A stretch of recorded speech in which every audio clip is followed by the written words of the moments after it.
మనకి అన్నీ ఇచ్చి మనల్ని నడిపించి గెలిపించే శక్తే నాన్న.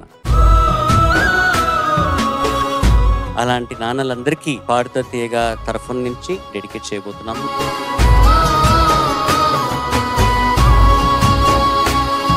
కట్టె కాలే వరకు తన మనసులో తలపులో ఆలోచనలో ఊహలో నిత్యం నిన్ను మోసేవాడే నాన్న. ఎన్నెన్నో ఆశలతో పెంచానమ్మా గుండెల్లో.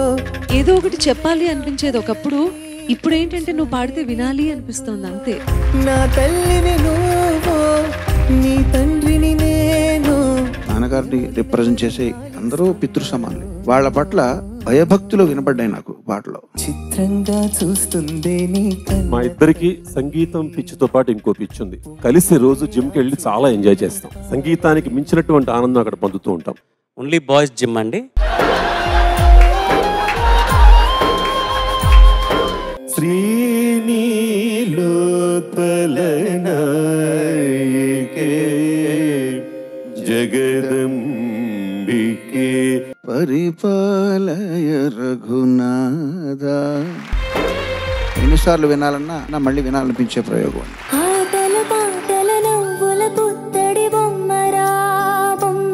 నాన్న సింగరేణి కాలరీస్ లో ఏమైనా మ్యూజిక్ కనెక్షన్ ఉంది.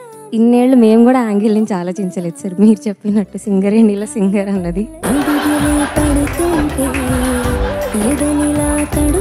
నేను కలలో కూడా అనుకోలేదు వస్తుందని. Most memorable day in my life sir. మేఘాల పల్లకి తెప్పిస్తా, లోకాన్ని కొత్తగా చూపిస్తా.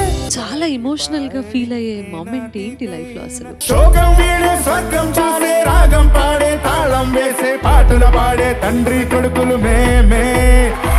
సింగారాల పైరు ఎన్నో స్టేజ్ల మీద నేను నాన్నగారు ఈ పాట పాడినా ఇది ఎందుకో మాకు తట్టలేదు అసలు. ఇది ఎంత యాప్ట్ గా ఉందో మీ ఇద్దరికి, నిజంగా ఫెంటాస్టిక్. నవ్వుల్లో నా పువ్వుల్లాగా జీవితాలే సాగాలంట ఆడాలి.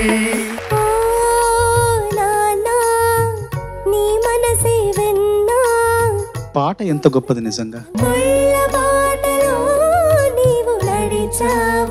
కొన్ని కోట్ల గొంతులు తెలియచేయలేని ప్రేమను ఒక పాట చెబుతుంది.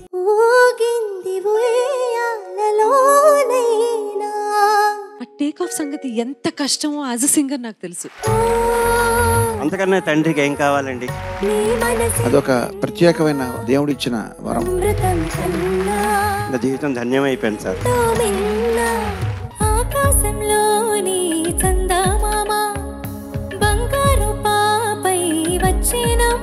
నువ్వు ఏ పాట పాడినా ఒరిజినల్ గా ఎవరు పాడతారో మర్చిపోయేంత బాగా పాడడం నీకు అలవాటు అయిపోయింది.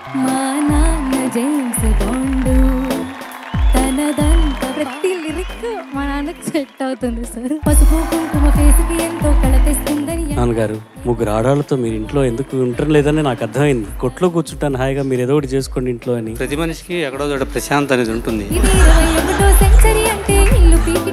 నాన్న అయినప్పటికీ కూడా నా ఇల్లాలు రాధిక ఆమె సపోర్ట్ లేకపోతే వీళ్ళు ఈ స్థితికి వచ్చేవాళ్ళు కాదు.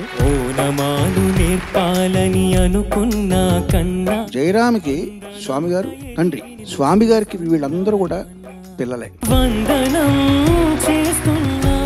ఒకానొక సందర్భంలోనే మాత్రమే ఆయన గొప్పతనం మనకు తెలుస్తుంది, మనకు అర్థమవుతుంది. ఆ సందర్భం మీ జీవితంలో ఎప్పుడు అనిపించింది చరణ్? ఫస్ట్ టైం నేను అమెరికా నుంచి వచ్చినప్పుడు ఏలూరులో జరిగింది. ఎవరే అయ్యా ఈయన, అసలు ఎందుకు ఇంత అప్లాజ్ ఎందుకు ఇస్తున్నారు ఈయనకి అని అనిపించింది. అది first ever time. Last time నాన్న లాస్ట్ యాత్ర